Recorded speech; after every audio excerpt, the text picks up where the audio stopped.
Divine Thoughts, a journey to the innermost recesses of our soul. Isho മിശിഹായ്ക്ക് സ്തുതിയായിരിക്കട്ടെ.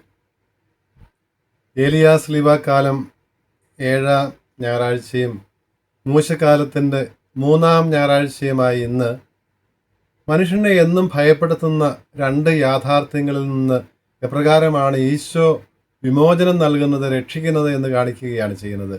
വിശുദ്ധ മത്തായിയുടെ സുവിശേഷം 8-ാം അധ്യായം 23 മുതൽ 34 വരെയുള്ള വാക്യങ്ങളിൽ രണ്ട് സംഭവങ്ങളാണ് ഇവിടെ വിവരിക്കുന്നത്. ഒന്ന്, ഈശോ കടലിനെ ശാന്തമാക്കുന്ന, പ്രക്ഷുബ്ധമായ കടലിനെ ശാന്തമാക്കുന്ന രംഗം.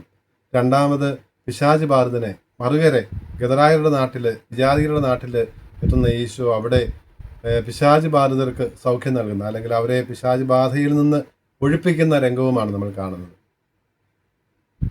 ആദ്യത്തെ സംഭവത്തിലേക്ക് നമ്മൾ വരുമ്പോൾ, ഈശോ ശിഷ്യന്മാരുമൊത്ത് വഞ്ചിയിൽ ഗലീലി കടലിൽ, ഗലീലി തടാകത്തിൽ യാത്ര ചെയ്യുകയാണ്. അപ്പോൾ മറുകരയ്ക്ക് പോകാൻ വേണ്ടിയിട്ടാണ് അവിടുന്ന് യാത്ര ചെയ്യുന്നത്. അപ്പോൾ ആ യാത്രയിൽ യഥാർത്ഥത്തിൽ ഈ യാത്ര ഈ ഭൂമിയിലുള്ള ശിഷ്യരുടെ ജീവിതത്തിന് ഒരു അവതരണമാണ്.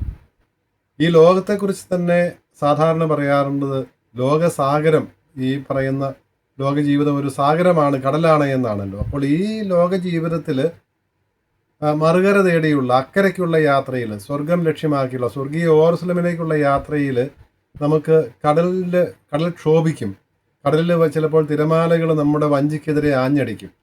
പക്ഷേ അവിടെ എങ്ങനെയാണ് ശിഷ്യർ സംയമനം പാലിക്കേണ്ടത്, വിശ്വാസത്തോടെ നിൽക്കേണ്ടത് എന്ന് അവരെ പരിശീലിപ്പിക്കുവാൻ വേണ്ടി നല്ല ഒരു കപ്പിത്താനെ പോലെ അവിടുന്ന് പ്രവർത്തിക്കുകയാണ് എന്നാണ് സഭാപിതാവായ ക്രിസോസ്തോമും പീറ്റർ ക്രിസ്തോലോഗസുമൊക്കെ പറയുന്നത്. അവിടെ ലോകമാകുന്ന ഈ കടലിൻ്റെ കപ്പിത്താൻ, യഥാർത്ഥ കപ്പിത്താൻ സൃഷ്ടാവായ ദൈവം തന്നെയാണ്, അവിടുത്തെ പുത്രനായ മിശിഹ തന്നെയാണ്. അവിടുന്ന് ഈ കപ്പലിലുണ്ട്. അവിടുന്ന് നയിക്കുന്ന ഈ കപ്പലിലാണ്, വഞ്ചിയിലാണ് നമ്മൾ യാത്ര ചെയ്യുന്നത്, സ്വർഗീയ ഓർസലമിലേക്കുള്ള ഈ വിശ്വാസ തീർത്ഥാടനം. നിശ്ചയമായും ആരുടെയും, മനുഷ്യരുടെ എല്ലാവരുടെയും ജീവിതത്തിലുള്ളതുപോലെയുള്ള പ്രശ്നങ്ങൾ നമ്മുടെയും ജീവിതത്തിലുണ്ടാകും. തിരമാലകൾ നമുക്കെതിരെ, നമ്മുടെ ജീവിതത്തിനെതിരെ, നമ്മുടെ കൊച്ചു വഞ്ചിക്കെതിരെ ആഞ്ഞടിക്കുക തന്നെ ചെയ്യും.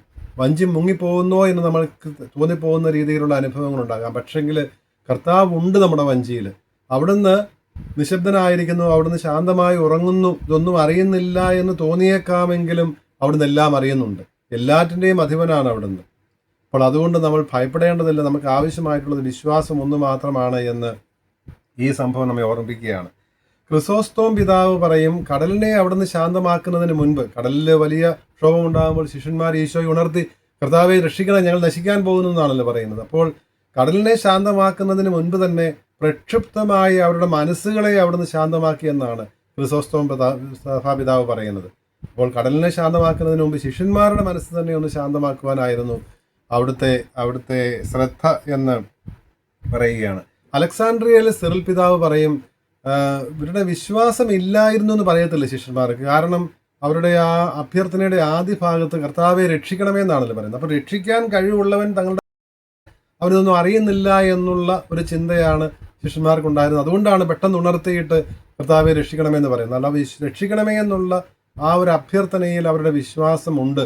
പക്ഷേ അവരുടേത് അല്പവിശ്വാസികളെ നിങ്ങൾ എന്തിനു ഭയപ്പെട്ടു എന്ന് ചോദിക്കുന്നതിൽ അവരുടെ വിശ്വാസം അപൂർണമായിരുന്നു, ശരിയായ വിശ്വാസം അവർക്ക് ഇല്ലായിരുന്നു എന്നത് സൂചനയാണ് എന്നും അലക്സാണ്ട്രിയയിലെ സിറിൽ പിതാവ് പറയുന്നുണ്ട്. അപ്പോൾ അവർ മനസ്സിലാക്കിയിരുന്നില്ല തങ്ങളുടെ കൂടെയുള്ളവൻ, ഇതുവരെ ചെയ്തിരുന്ന, അവിടുത്തെ അത്ഭുതങ്ങൾ കണ്ടിരുന്ന, അവിടുത്തെക്കുറിച്ചുള്ള സാക്ഷ്യം രൂപാന്തരീകരണ മലയിലും മാമോദിസായുടെ പടിയിലും എല്ലാം പിതാവിൽ നിന്നുള്ള സാക്ഷ്യം കേട്ടിരുന്ന, അവിടുത്തെ ദൈവമാണ്, ദൈവികമായ അധികാരത്തോടെയാണ് പ്രബോധനം നൽകിയിരുന്നത് എന്ന് കേട്ടിരുന്ന ഈ ശിഷ്യന്മാർ തങ്ങളുടെ കൂടെ ഉറങ്ങുന്നവൻ സർവശക്തൻ തന്നെയാണ്, ദൈവപുത്രനാണ്, മിശിഹായാണ്, രക്ഷകനാണ് എന്നുള്ള ആ വിശ്വാസം അവർക്കില്ലാതെ പോയി. കാരണം ഈ വഞ്ചി മുങ്ങുകയാണെങ്കിൽ ആരാണ് ആദ്യം വെള്ളത്തിൽ പോവുക? ഉറങ്ങുന്നവനല്ലേ പോകുന്നത്. ഈ കൂടെയുള്ള വഞ്ചിയിലുള്ള മിക്കവാറും ശിഷ്യന്മാർ കടൽക്കരയിൽ തന്നെ, തടാകക്കരയിൽ തന്നെ ജനിച്ചു വളർന്നവരാണ്, നീന്തൽ നന്നായിട്ട് അറിയാവുന്നവരാണ്. ഇത് ചിലപ്പോൾ അറിയത്തില്ലാത്ത ഏക വ്യക്തി ഈശോ ആയിരിക്കണം. അപ്പോൾ മുങ്ങുകയാണെങ്കിൽ ആദ്യം നശിക്കാൻ സാധ്യതയുള്ളത് മിശിഹ തന്നെയാണ്. അപ്പോൾ ഇതാ ഞങ്ങൾ നശിക്കാൻ പോകുന്നു എന്ന് പറയുന്നതിൽ അവരുടെ വിശ്വാസക്കുറവാണ്. അതുകൊണ്ടാണ് ഈശോ അവരെ അല്പവിശ്വാസികളെ എന്ന് അഭിസംബോധന ചെയ്യുന്നത് എന്നാണ് അലക്സാണ്ട്രിയയിലെ സിറിൽ സഭാപിതാവ് പറയുന്നത്. ക്രിസ്തോലോഗസ് എന്ന് പറയുന്ന സഭാപിതാവ് പറയും, സഭയാകുന്ന ഈ കപ്പലിലേക്ക് മിശിഹ പ്രവേശിക്കുകയാണ്. എന്തിനു വേണ്ടി? ഈ കപ്പലിനെ ശാന്തമാക്കുവാൻ വേണ്ടി, കടലിനെ ശാന്തമാക്കുവാൻ വേണ്ടി, തന്നിൽ വിശ്വസിക്കുന്നവരെ സുരക്ഷിതമായി സ്വർഗീയ തുറമുഖത്ത്, സ്വർഗീയ ഓർസനമിൽ എത്തിക്കുവാൻ വേണ്ടി അവിടുന്ന് ഈ കപ്പലാകുന്ന സഭയിൽ അവിടുന്ന് സന്നിഹിതനാണ്. അവിടുന്ന് ഉറങ്ങുകയാണ് എന്ന് തോന്നുമെങ്കിലും അവിടുന്ന് സന്നിഹിതനാണ്, സജീവനായി തന്നെ അവിടുന്ന് സന്നിഹിതനാണ് എന്നാണ് ക്രിസ്തോലോഗസ് പിതാവ് പറയുന്നത്. അപ്പോൾ ഈ സംഭവത്തിന് തൊട്ടു പിന്നാലെ, അപ്പോൾ കടലിനെ ശാന്തമാക്കുന്ന ഈ രംഗത്തിന് മറുകരയ്ക്കാണല്ലോ അവർ യാത്ര ചെയ്യുന്നത്. മറുകര എത്തുമ്പോൾ അവരെ കാത്തിരിക്കുന്നത് പിശാച് ബാധിതരായ 2 വ്യക്തികളാണ്. ഈ 2 പേരെ ഇവരെ ബന്ധിക്കുവാനോ നിയന്ത്രിക്കുവാനോ ആർക്കും ആ ഗദരായരുടെ ആ നാട്ടിലുള്ള എല്ലാവർക്കും ഭീഷണിയാകുന്ന തരത്തിലായിരുന്നു ഈ 2 പേരും ജീവിച്ചിരുന്നത്. ഇവരെക്കുറിച്ചുള്ള വിശദമായ വിവരണം മർക്കോസ് ലിഖ 5-ാം അധ്യായത്തിൽ, മർക്കോസ് സുവിശേഷം 5-ാം അധ്യായത്തിൽ നൽകുന്നുണ്ടല്ലോ. അവിടെ ഒരാളെക്കുറിച്ചാണ് പറയുന്നതെങ്കിൽ മത്തായിയുടെ സുവിശേഷത്തിൽ മത്തായി സ്ലിഹ എപ്പോഴും 2 ആയിട്ടാണ് 2 പേരുടെ സാന്നിധ്യം, അതിന് 2 പേരുടെ സാക്ഷി സത്യമായതുകൊണ്ടാകണം. ജെറിക്കോയിലെ അന്ധന്റെ കാര്യം പറയുമ്പോഴും മർക്കോസിന് സുവിശേഷം 10-ാം അധ്യായത്തിൽ ഒരാളാണ്, ബാർത്തിമേയുസ് ആണെങ്കിൽ മത്തായി സ്ലിഹ വിവരിക്കുമ്പോൾ അവിടെയും 2 അന്ധന്മാരുണ്ട്. 20-ാം അധ്യായത്തിൽ നമ്മൾ കാണുന്നത് പോലെ മത്തായിയുടെ സുവിശേഷത്തിൽ. അപ്പോൾ 2 പേരുടെ ആ സാക്ഷ്യത്തിൻ്റെ പ്രാധാന്യം കൊണ്ടാണ് അവിടുന്ന് 2 പേരെ അവതരിപ്പിക്കുന്നത്. അപ്പോൾ ഇവരെ ഈശോയുടെ സാന്നിധ്യത്തിൽ ഇവർ വിറയ്ക്കുകയാണ്. ഇവർ പറയുകയാണ്, സമയത്തിന് മുമ്പേ നീ വന്നിരിക്കുന്നുവോ? അപ്പോൾ വരുമെന്നുള്ളത് ഈ പിശാചിനും അറിയാമായിരുന്നു. അതുകൊണ്ടാണ് പറയുന്നത്, കാരണം ദൈവികമായ അറിവ് ഉണ്ടായിരുന്ന ദൂതന്മാരാണല്ലോ, അവർ വീണുപോയവരാണല്ലോ പിശാചുക്കൾ. അപ്പോൾ അവർ വിളിച്ചു പറയുകയാണ്, നീ എന്തിനാണ് വന്നിരിക്കുന്നത്? സമയമാകുന്നതിന് മുമ്പ് തന്നെ ഞങ്ങളെ നശിപ്പിക്കുവാനാണോ എന്ന്. അപ്പോൾ ഇനി രക്ഷയില്ല, തങ്ങളുടെ അന്ത്യം അടുത്തിരിക്കുന്നു, തങ്ങളുടെ വിധി അടുത്തിരിക്കുന്നു എന്ന് മനസ്സിലാക്കുന്ന ഈ പിശാചുക്കൾ പറയുകയാണ്, നീ ഞങ്ങളെ പന്നിക്കൂട്ടത്തിലേക്ക് പ്രവേശിക്കാൻ അനുവദിക്കണമേ എന്ന്. ഈശോ അനുവദിക്കുന്നു, അവർ പന്നിക്കൂട്ടത്തിലേക്ക് പ്രവേശിക്കുകയും ചെയ്യുന്നു. ഇതിനെക്കുറിച്ച് സഭാപിതാക്കന്മാർ പറയുന്നത്, പിശാച് തിന്മയുടെ സാന്നിധ്യമുണ്ട് ലോകത്തിൽ.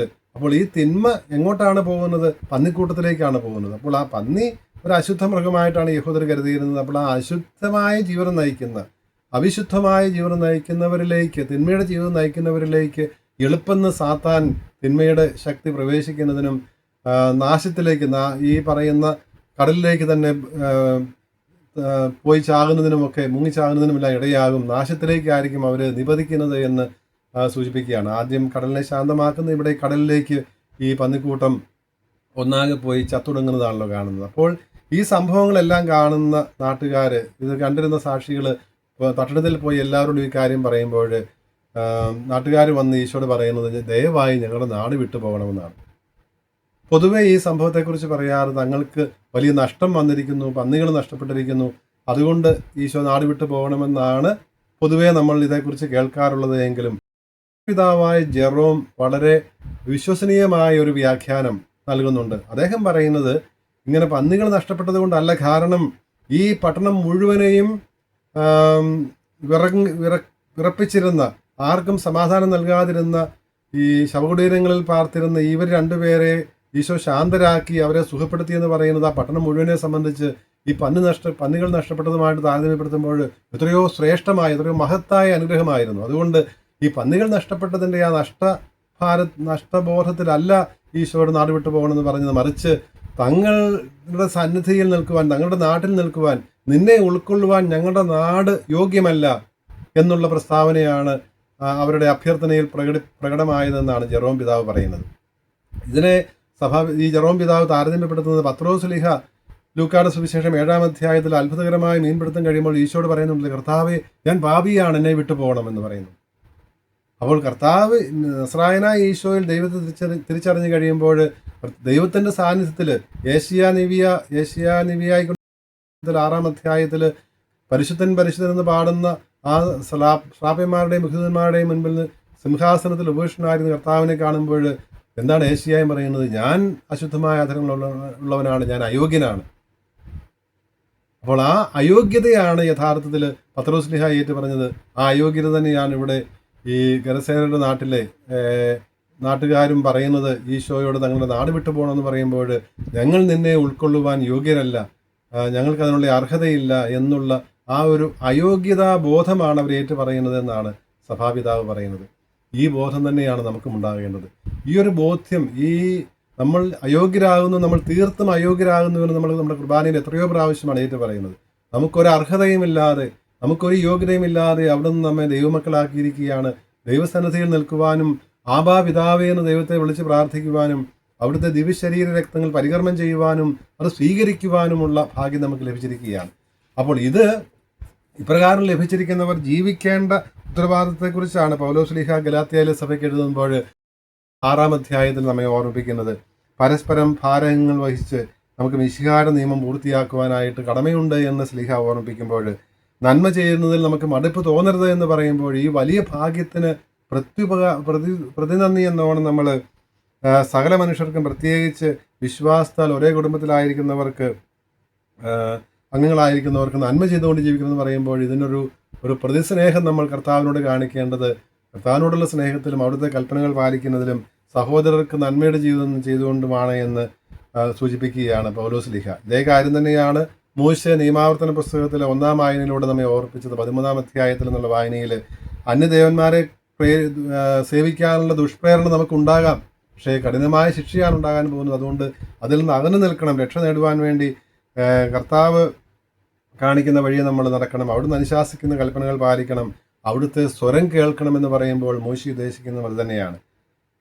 ഏഷ്യ നിവിയ എന്നുള്ള പഴയ നിയമത്തിലെ 2-ാമത്തെ വായനയിൽ ഏഷ്യ നിവിയ 41-ാം അധ്യായത്തിൽ ഈ ഇസ്രായേലിൻ്റെ ആ മഹാഭാഗ്യം, നിന്നെ സഹായിക്കുന്ന വലം കൈകൊണ്ട് നിന്നെ മുറുകെ പിടിച്ചിരിക്കുന്ന കർത്താവ് നിന്റെ കൂടെയുണ്ട്, നീ എന്തിനു ഭയപ്പെടണം? ശിഷ്യന്മാരോട് ഈശോ ചോദിച്ചതുപോലെ അല്പവിശ്വാസികളെ നിങ്ങൾ എന്തിനു ഭയപ്പെടുന്നു എന്ന് ചോദിച്ച കാര്യം തന്നെയാണ് ഏഷ്യ നിവിയ ഇസ്രായേൽ ജനത്തോട് ചോദിക്കുന്നത്. 10-ാം വാക്യത്തിൽ 41-ാം അധ്യായം 10-ാം വാക്യത്തിൽ നമ്മൾ വായിക്കുന്നുണ്ട്, ഭയപ്പെടേണ്ട, ഞാൻ നിന്നോട് കൂടെയുണ്ട്, സംഭ്രമിക്കേണ്ട, ഞാനാണ് നിന്റെ ദൈവം. യാക്കോബിന്റെ ദൈവമാണ്, ഇസ്രായേലിന്റെ പരിശുദ്ധനാണ് നിന്റെ വിമോചകൻ, സ്രഷ്ടാവായ ദൈവം തന്നെയാണ് നിന്റെ കർത്താവ് എന്ന് പറയുമ്പോൾ ആ എത്രയോ മഹാഭാഗ്യമാണ് ഇസ്രായേലിന് ലഭിച്ചത്. അതിലും എത്രയോ മടങ്ങ് ഭാഗ്യമാണ് മിശിഹായുടെ ആ ജീവനിൽ പങ്കുപറ്റുന്നതിന്, മിശിഹായുടെ കാലത്ത് ജീവിക്കുന്നതിന് നമുക്ക് ലഭിച്ചിരിക്കുന്നത് എന്നാണ് ഈ തിരുലിഖിത വായനകളൊക്കെ നമ്മെ അനുസ്മരിപ്പിക്കുന്നത്. ഈ മഹാഭാഗ്യത്തിന് നന്ദി പറഞ്ഞുകൊണ്ട് അവിടെ നിന്നുള്ള വിശ്വാസം നമുക്ക് ഏറ്റു പറഞ്ഞുകൊണ്ട് നമ്മളെ രക്ഷിക്കണമേ എന്ന് നമുക്ക് പ്രാർത്ഥിക്കാം. നമ്മളിലുള്ള തിന്മയുടെ അംശങ്ങളെ നീക്കുന്നതിന്, തിന്മയുടെ സ്വാധീനം നമ്മൾ ലോകത്തിൽ ജീവിക്കുന്നതുകൊണ്ട് തിന്മയുടെ സ്വാധീനം നമുക്കും ഉണ്ടാകാം. അതിൽ നിന്നെല്ലാം നമ്മളെ വിമുക്തരാക്കി നമ്മെ അവിടുത്തെ സന്നിധിയിൽ നിൽക്കുവാൻ യോഗ്യരാക്കി മക്കൾക്ക് ഉചിതമായ ജീവിതം നയിക്കുവാൻ സഹായിക്കണമേ എന്ന് നമുക്ക് പ്രാർത്ഥിക്കാം. ദൈവം നമ്മളെ അനുഗ്രഹിക്കട്ടെ.